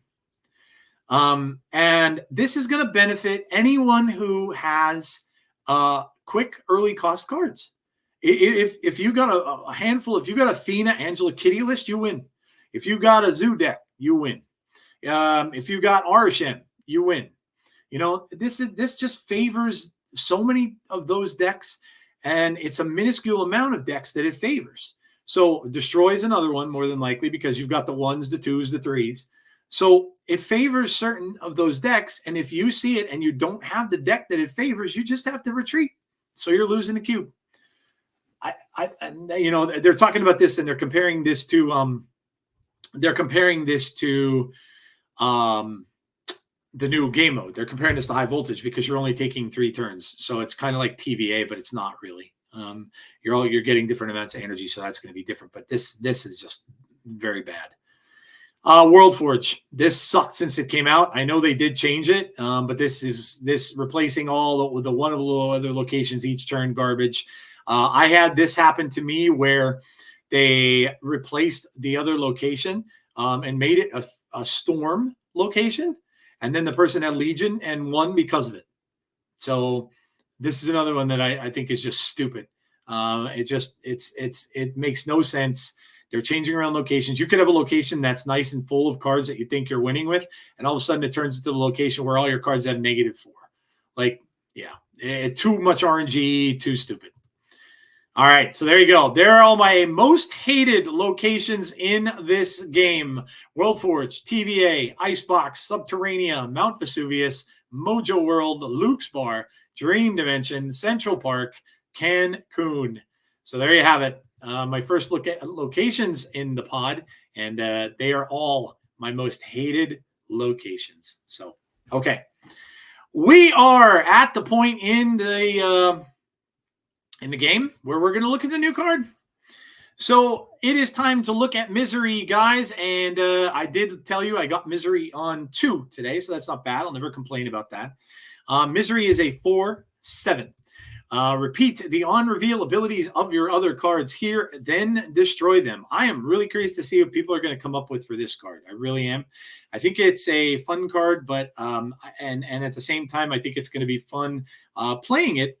So I don't know. We'll have to see how it goes and what people are going to come up with. But I do have a deck that I'm going to try. This is Regis Kilbin has this one. It's called Misery. He calls it Misery Mill. I called it Miserable Mill. This has Yondu, Shadow King, Cable, Magic, Killmonger, Baron Zemo, Gladiator, Shang-Chi, Doc Ock, Lady Deathstrike, Null, and Misery. So you can see Misery can hit the Lady Deathstrike, do that twice. Can hit the Doc Ock, do that twice. Can hit the Gladiator, do that twice. Can hit the Baron Zemo. You know, all this stuff, you're going to get benefits from stuff hitting. The Shadow King is in there to play against decks that are just, you know, like Fina lists or whatever. The Killmonger is in there to wipe out Bounce if you're playing against someone who plays Bounce. And then you have the Null in there, which is going to get very big from the Lady Deathstrike destroying and from the Shang-Chi and all that kind of stuff. The Null is going to get quite big. So it looks kind of interesting, and I'm going to try that out. I know you're going to probably seeing people using her as an Odin, as a one-turn Odin, kind of like repeating. I don't know. You might see like stuff with Grandmaster, maybe stuff with Wong, just like different repeat things that you can do over and over again. Maybe in Surfer, you'll see her end up in there and repeat the Surfer play and stuff. So I just assume that that's what you'll see. I don't think she's one of the strongest cards of this month. We've already seen Agent Venom did pretty well. Scream also did pretty well, but I think so far the Season Pass card is the best one of the month. But I think there are stronger cards coming than Misery. But it'll be interesting to see what people use her with in decks today. So if you haven't gotten her, good luck if you are going to try to get her. And this is the Spotlight Cash today. There's the War Machine that I got, and she's also coming with that variant is in there. And then, of course, Namora. Namora is out today as well. Namora is a very good card if you have not gotten her yet. Definitely a good card to pick up. You've seen Safety Blade make some amazing decks with Namora, and she is very, very good. So don't sleep on Namora. If you don't have it, it is definitely a card I would probably tell you is worth picking up. But if you're not really looking for any of these other cards, now if you don't have War Machine or Namora, this is the week for you. You're going to get the new card plus 2 cards that you don't already have. If you do have War Machine and you don't have Namora, I'd still say to open because you're still going to get the new card plus Namora in there. But if you have everything like I do and you're just going for the card, you're just going to go for the card and get bonus variants and stuff. So, all right. So that is a look at Misery. Again, I'm sure people are playing with it right now. So probably all of your favorite content creators that are out there probably demoing it right now on their stream. So go check them out as they're doing so. And yeah, we'll see what comes of Misery and we'll see how the card plays. And I'll let you guys know at a different time.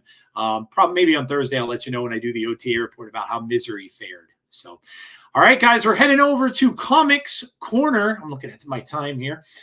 It's time for Comics Corner, and that means we're going to talk all about another symbiote. We're going to talk about Misery. And again, with the symbiotes, right? I read a lot of Venom back in the day. I read a lot of Venom Lethal Protector back in the day, but I didn't really get into this whole symbiote war thing very much.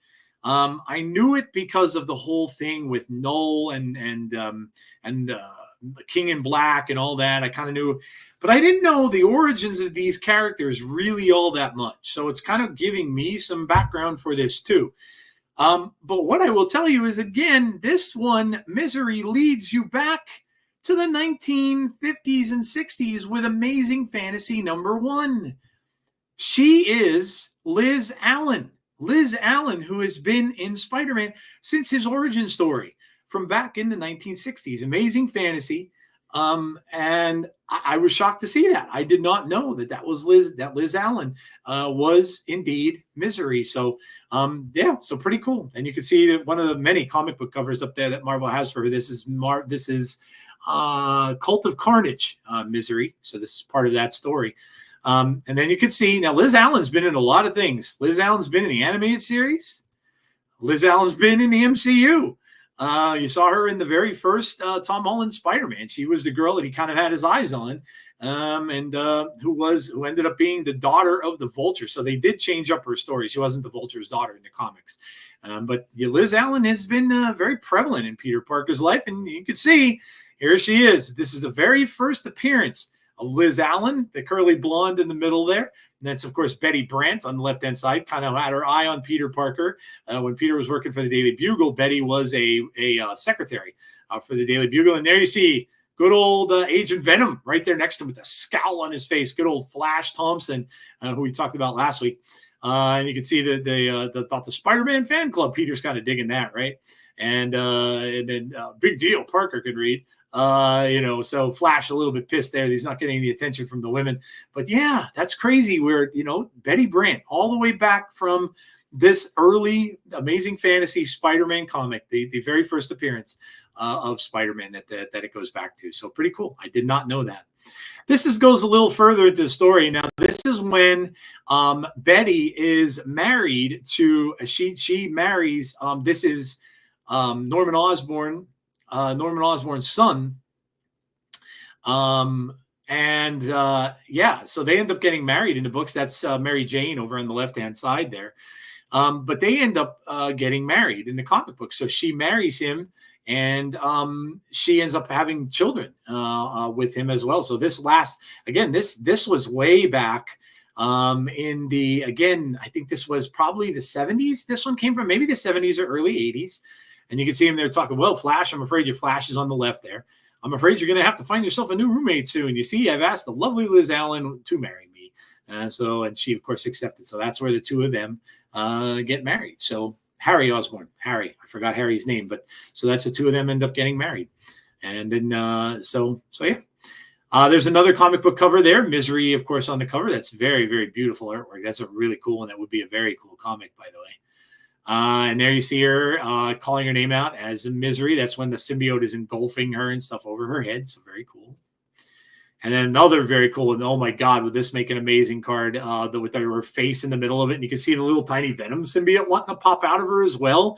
And then the Misery symbiote on the outside. Very, very cool comic book cover there. Very awesome.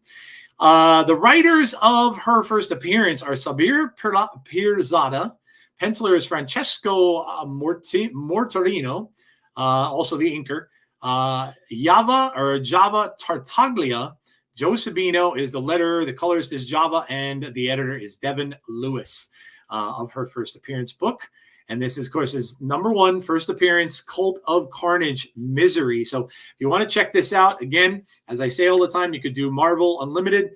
Check it out on there. That's where I found it. Or you can also buy it on Amazon Comixology. Shouldn't be that expensive because it is pretty old. It is an older book now. But you can see very, very cool art with this character. All right, we're going to talk a little bit about her. So Death and Destruction Return Home. Liz Allen is the mother of Normie Osborn. And, of course, that's Norman and Liz's son, who she is blissfully unaware that is the all-new and all-deadly Red Goblin. So her son, Normie, turns into Red Goblin. So we've seen Red Goblin, right? In Snap, we've got comics or Snap cards of Red Goblin. In fact, many people complain that we have too many. But what Liz does know is that the Red Goblin has been active and has been seen very close to her home. And after her late husband's father, Norman Osborn, maybe you've heard of him, gets pulled into the chaos and violence swirling around Normie, Liz has no chance but to use the resources at her disposal as the head of Alchemax, so she ends up becoming the head of Alchemax Chemicals, to take matters into her own hands and become something the Marvel Universe has never seen before. So she becomes Misery. And then this just a little background from Aunt May to Gwen Stacy to Mary Jane Watson. The women in Peter Parker's life continually prove to be as amazing and spectacular as Spider-Man himself. While she might not have the same name recognition to the women mentioned above, Liz Allen is quietly one of the most powerful influences, and not just a wall crawler, but the very future of the Marvel Universe. After all, she's the wife of Spider-Man's most tragic frenemy, the daughter-in-law of his most dangerous villain, the mother of a juvenile symbiote host, because that's their son has a symbiote, the creator of a terrible threat against a very important timeline, and most recently, the inheritor of an incredibly powerful symbiote suit. Clearly, Liz Allen's impact on the Spidey story is deep, profound, and ever-evolving. Where did it all begin, and where is it going next? Liz Allen was created by Stan Lee and Steve Ditko. There you go. The OGs, man. Stan Lee and Steve Ditko. One of Peter Parker's mean-spirited Midtown High School bullies during his first appearance in Amazing Fantasy 15. While it was uncredited role at the time, Allen finally got her name a year later by the same creative team in The Amazing Spider-Man, this time appearing as Peter's jilted date. Allen remained a supporting character in the series as a flirty high school chum with an unrequited crush on Peter. An on-again, off-again girlfriend of Marvel's future anti-Venom, Flash Thompson. Then years after graduating from Midtown High, Allen reappeared on the scene and inadvertently changed Spider-Man's life forever. So you see this, another picture from the early days of Spider-Man. This is, again, from Amazing Fantasy 15. Even now Liz thinks I'm a coward. That sure is pretty hard to take, says Peter. So long, brainwave. Don't let any kindergarten kids run away with their books. What an insult from Flash, right? That's enough, Flash. You needn't be that cruel to Peter. Women, I thought you were mad. I thought you were mad at him. And so, yeah, you could tell the dialogue from the 60s there, right? After accumulating power and gathering fiscal strength behind the scenes at Oscorp, Liz Allen made her triumphant Marvel return in Superior Spider-Man 2013. So that's the one with the Doc Ock Spider-Man, by Dan Slott and Ryan Stegman. Bursting onto the scene with a high-powered executive team behind her, Allen announced she was the majority shareholder in Horizon Labs, the then employer of Peter Parker, who at the time was secretly Dr. Octopus. It's a long story, but that's not all. Along with her leadership of Oscorp, Allen also revealed she took over her family business, Allen Chemical, and she planned to merge all three companies into the mega corporation known as Alchemax, which became official in Superior Spider-Man 2013, number 19 by Slott and Stegman. And here you see, it's just a little panel from these. She's talking to the majority shareholders there. So that is Liz right up there. For those of you who don't know me, I'm Liz Allen, the owner of Allen Chemical. This is my chief of staff, Mason Banks. And I believe that you're familiar with my choice for this site's new supervisor. Thanks. That's Elijah Stone. We're just here to assure you that when the company is folded into Allchem family, absolutely, I'm sure my intimate knowledge of the inner workings here will quite come in handy. These are just all her helpers and stuff of the chemical business. It's perhaps surprising then that in Cult of Carnage, Misery, Allen attempted to combine the Carnage and anti-venom symbiotes. So the Carnage symbiote, which is chaos, right? Carnage. I mean, Carnage is nuts. And then anti-venom, which is a good symbiote, basically, that heals things. So she tried to combine them both, so that probably wasn't smart. As one might expect from such a venture, things did not go according to plan after she was mortally wounded in an attempt to stop the theft of her symbiotes. Allen was forced to bond with her new hybrid life form. Fittingly, the creature named himself after the feeling it caused its host, Misery. So named itself Misery because it just causes it misery. The true extent of Misery's powers remain to be seen. However, its journey, if its journey is anything like Liz Allen's own, it will be rife with equal parts power and tragedy. After all, Misery loves company. So there you go. Yeah. So we'll go and look up her powers real quick. Let's see. We'll talk about her powers very quickly here. All right. So the symbiote grants her superhuman strength, speed, agility, and durability, able to cling to most surfaces, organic webbing. So like the other ones, right? Shape-shifting and camouflage symbiotes, autonomous defense capabilities, and undetectable by Spidey sense. So they're pretty much all the same. They're pretty much all the same as far as the powers go and what they have and what they do. So she's really not anything particularly different from them. Affiliation with Alchemax, of course, as I said. Carnage was a part donor. Anti-Venom was a part donor. Her hosts are Liz Allen, and she was also hosted by a woman named Grace before Liz Allen was.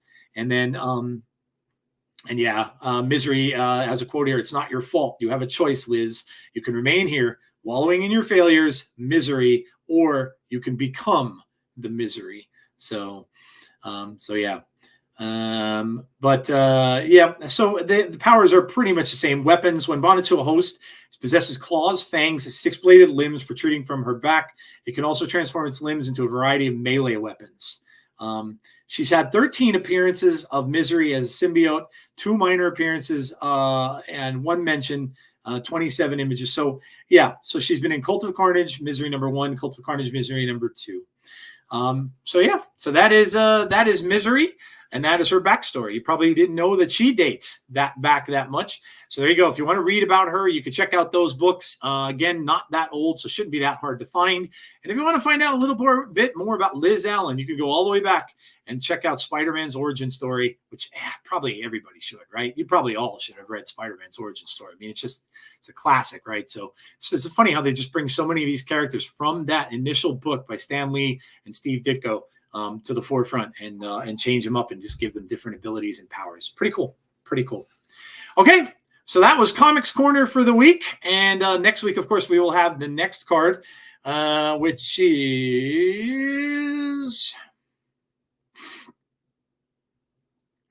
Let me look up and see real quickly. Marvel Snap October. Sorry, I didn't have this planned out. I wasn't planning on doing this, but let's see what we got coming out next week. That is not what I wanted. That's the season pass. October new card guide. Here we go. So yeah, so we had Agent Venom, we had Misery, we had Scream,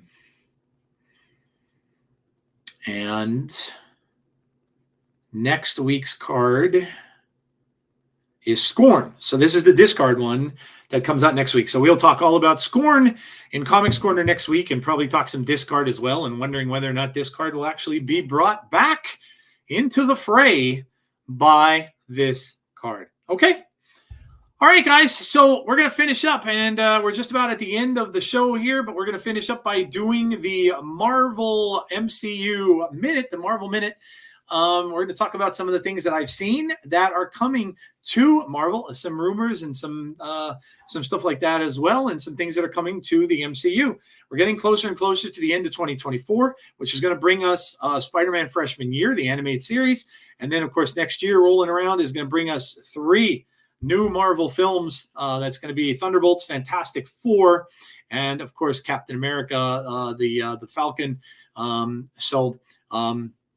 Yeah, and there's don't pay attention to. There's a lot of spoilers going on out there that someone on Reddit put down that they knew the plot of the Captain America movie. I wouldn't really pay much attention to it. It seems the person who did it wrote it really. It's written like a third grader, and it just doesn't look like it's going to really hold up much. So, but I would don't go chasing after that. It's not really a worthy spoiler to even try to look for it. But okay, so first off, Sam Raimi is rumored to be returning to direct Doctor Strange 3. So, like him or not, I know a lot of people like myself enjoyed Doctor Strange 3. I mean, I liked it because of the horror flair that was in it. I'm a big horror fan, so I kind of liked the horror film flair of it, and I enjoyed it for that. My daughter didn't care for it. My daughter came to see it with me, my youngest, that she's not as much into horror. And there were some scenes that were kind of horrific in there that you saw Sam Raimi's influence for sure. Because there were some scenes, especially that one scene where Scarlet Witch was following everybody down that hallway. Definite horror vibes in that. And it was very Evil Dead-ish to me. So you saw a lot of his horror coming into play there. But I like this. I like Sam Raimi as a director. I think he's good.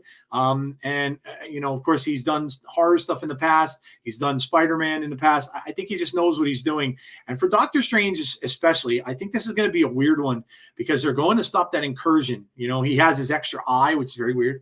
But he's going to be with Clea, and they're going to go to take care of what all these incursions are. So I kind of like him messing around with the Doctor Strange stuff because it is kind of mystical, but it's also kind of dark. So I'm down with this. I hope it is a rumor that's true. But yeah, they're finally starting now to mention some of these films that are coming out going forward.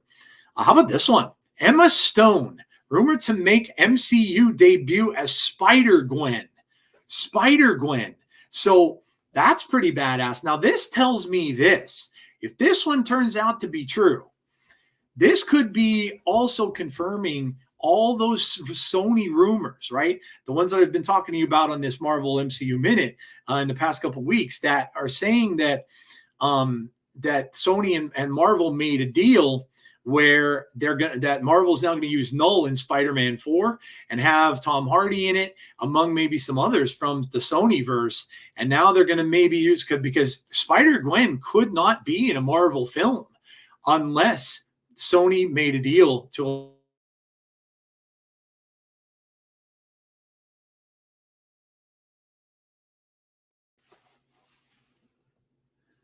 Sorry about that. My internet went out for a second. But yeah, so she couldn't have been in a Spider-Man film unless Marvel said or Sony gave the okay. She's one of the characters that they have to use. So, but yeah. So this is cool. According to a new report from Marvel Scooper account, Marvel News, Emma Stone has been in talks with Marvel Studios to appear in both Spider-Man 4 and Avengers Secret Wars. As for who she'd be playing, the report claims Spider-Gwen, a variant of Gwen Stacy. That's kind of cool, though, because they're taking her character, of course, from the Sony films, that, of course, she was, Gwen Stacy. She was Andrew Garfield's Gwen, and, of course, died. Now, this is going to be really – could you imagine, right? Imagine the plot. Like this is why I like all this stuff, because this is going to go back. Imagine when we were thinking about the time when Tom Holland sees Robert Downey Jr., if he is going to look like Doom, imagine if Andrew Garfield comes across her in Avengers Secret Wars, and I'm sure he's going to be in it. So imagine that they come into each other and he sees her and it's not his Gwen. It's like, I mean, moments, right? Like absolute moments. I think this is cool. The character that Stone previously portrayed in Mark Webb's amazing Spider-Man movie. So yeah, I dig this. I think this is really cool. And it just kind of shows you that for that Secret War film, no, all bets are off. All bets are, they're going to be able to do all kinds of crazy stuff. You're going to see all these different characters coming in. It's going to be, oh my gosh, it's going to be awesome. It's going to be amazing. So here you see a list of some of the other movies that they've been talking about now with particular dates. The top one is surprising. Blade is back on the list. Now, this movie has been rumored. The writer got fired. The directors got fired. They've been all over the place. There's some saying that it's just done. It was just canceled. Now it's all of a sudden back on the list. It's supposedly coming out in 2026 with these other 3 films. So this also goes against what Iger was saying, and that they were going to get limited to 3 films a year, because this would be obviously 4. But Blade now is saying February 13th, 2026. Avengers Doomsday, which would be May 2026. So Blade would happen before Doomsday and before Secret Wars. Spider-Man 4 now coming July 24th of 2026. Now that I could totally believe that. And also in May. The Avengers ones do tend to come in May, and Spider-Man always tends to come as a summer blockbuster. So I do believe those dates are accurate. Spider-Man 4 is now being referred to as King in Black, Spider-Man King in Black. Venom is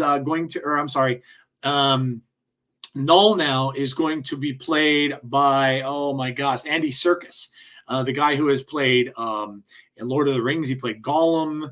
He always ends up playing like CG characters. He played Snoke in Star Wars. So I could certainly see that being the case. They were initially, it was rumored that it was Norman Reedus going to voice him, but I guess that went by the wayside, or was just a rumor. And then Doctor Strange on November 6th of 2026. So so the Doctor Strange thing that's going to be maybe directed by Sam Raimi, which is going to be a continuation of that whole incursion thing, is taking place after Avengers Doomsday. So thought maybe that would take place before, but this is obviously a tentative list, and we'll see. We'll see how true all of this stuff is, but always very cool. I hope you're all watching Agatha. I'm absolutely loving it. I love the show. I think it's fantastic. It's been very, very good.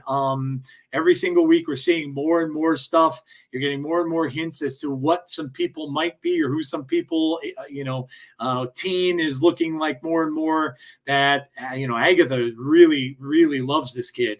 And of course, he seems to remind him of her son, Nicholas Scratch. A lot of people are saying maybe that's a red herring that they're making you think he is. I don't think he is. I still believe he's Wiccan. And of course, Aubrey Plaza's character. Man, oh man, I'm not going to say who I think it is, but I'm certain of who it is at this point now. And I'm just super excited to find out just these more and more clues that we're going to get along the way. But I am really loving Agatha. I think it's been absolutely fantastic so far. So some of the other stuff I'm watching on TV really quickly, the Penguin series. Oh my God, is it good?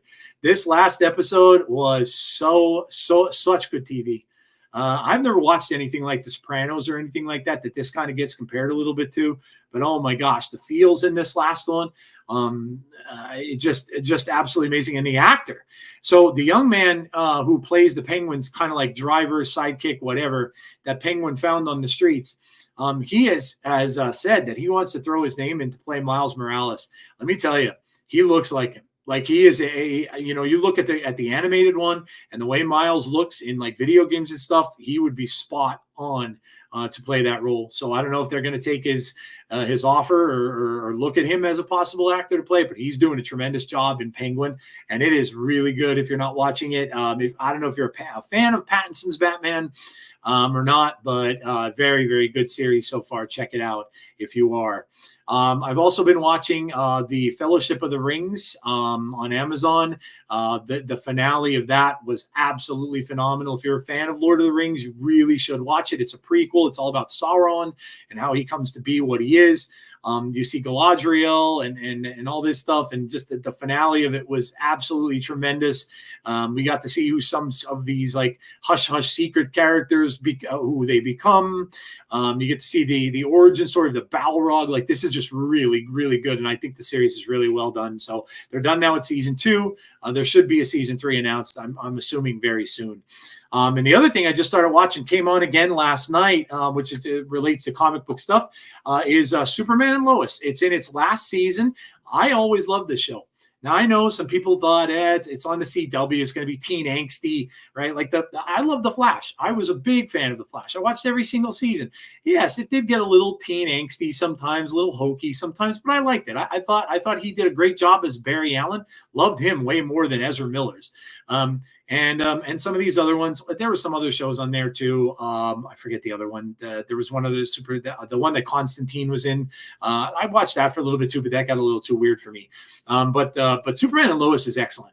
And they're doing the version of the Death of Superman story right now. So the one that Zack Snyder totally ruined in the films, his Doomsday that looked like a cave troll and just was awful. That was just terrible. And but they're doing it on here. Their Doomsday, let me tell you.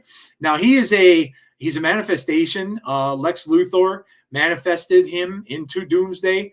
He was Bizarro. So basically he turned Bizarro into Doomsday. But the origin story of the comic books for Doomsday was actually used in this because he kept blasting him and killing him over and over and over again. And that's how Doomsday was formed, is he would just die and die and die and die over and over. These aliens would just kill him over and over until he couldn't kill him anymore. And that's how they produced him. But I always loved the Death of Superman story. It's kind of important to me because it brought me back into comics. I was out of comics from like the late 80s until like the very early 90s, until the Death of Superman came out. And it was a public story. It was everywhere. And it caught my interest. And I really wanted to get it. I could never get the comic back then because it was so hard to find. But I always loved it. And I remember, I'll tell you a little story. When I was reading the book, and it was such an emotional thing. And I was reading the book and it was all like single page panels. And I've never seen that done. And when it got to the end and Lois is holding him and he's dead, and that scene where his cape is flying on the flag in the background, just a great scene. I can remember there was a band that had a song out back then. I can't remember the name of the band, but it was called Love Is on the Way. And I would play that song right at that moment in the book, and it just seemed perfect for the book, like almost like a little soundtrack song for that. But I love how they're doing it in Superman and Lois. I love the Superman from Superman and Lois as well. I always thought he was great. I think he's very Christopher Reeve-esque. He acts very much like him. I know he does have children in this, and the kids, like I said, are the teen angsty part of it. They can get a little annoying sometimes, but I love the Lois actress too. They did a story about her getting cancer, which I thought was really, really well done. But this has been fantastic. And now they have Lex Luthor finally in it. He had been sent to jail by Lois. And that's Michael Cudlitz. You know him from Walking Dead. So he's really playing a very dark Lex Luthor. And I like it. I like it. It's only it showed 2 episodes of the season yesterday. It's on the CW, and it has, I think, 8 more episodes to go. I think this is a 10-episode last season for them. So yeah, check it out if you're into comic books, if you're into Superman, or if you ever liked the Death of Superman story, which I know a lot of people didn't necessarily like. The Return of Superman thing was weird. He had like 4 different Supermen in it and stuff like that. That got a little strange. But the death of it part, and then the life after Superman part of it was pretty good in the comics. And so yeah, if you like it and you're into DC as well as Marvel, go check it out. I think it's really, really good. All right, so there you go. That is a little entertainment there, choices for you if you haven't watched any of those things or seen any of those things lately. And yeah, that is going to do it for me for this episode of Snap Decisions. Thank you all for those of you who may have been watching along with me since the beginning of the show and may have stuck around or just in comment or something like that. I appreciate you all listening. However you do choose to listen, whether it's on audio or whether it's watching on YouTube here and watching the video back, I appreciate every single one of you. Thank you so much for all your comments, your interaction on Twitter with me as well, your follows and your likes. Please sub to the channel if you haven't done so already. Please like the video if you are going to watch it this way, or even if you don't and you happen by my channel, like the video as well. It just helps me out. And yeah, and if you're listening on audio, I always love you guys, you audio people. I appreciate you all listening wherever you may be listening. And please rate the podcast if you would on Apple. It helps me out. Drop me some comments on Spotify as well. I will always read them. Yeah, leave me some comments in the comments below this video as well. If there's a top 5 list or top 10 list you may want me to delve into, drop that down there in the comments. Let me know. Also, if there's anything that you're not seeing or you don't like necessarily on the show or you'd like to see in the show, let me know that too. I would love to get some ideas from you guys as well. All right, that is going to do it for me, ladies and gentlemen. Thank you so much. I appreciate all of you, and I will be back on Thursday with my OTA report, which is that quick little short, probably a little short video, like 15, 20 minutes, depending on how old the OTA is, if it's that good. But I'll be back with that on Thursday. And then, of course, I will return next week with another episode of Snap Decisions, the live pod. And also next week, be on the lookout for that new collab that I have coming up with Nick the Greek Freak, the Geek Greek. Now I'm calling him Freak. The Greek Geek. That's hard to say. Nick the Greek Geek. And I will be doing a collab. So keep your eyes on that. We should have that debuting next week. And I'll let you know more about that on Twitter. All right, guys. That is going to do it for me. Have a great rest of your night. Please stay safe. Be kind, especially those of you who are down in Florida. I know I saw Felicity put out a tweet earlier today that said she had to be evacuated.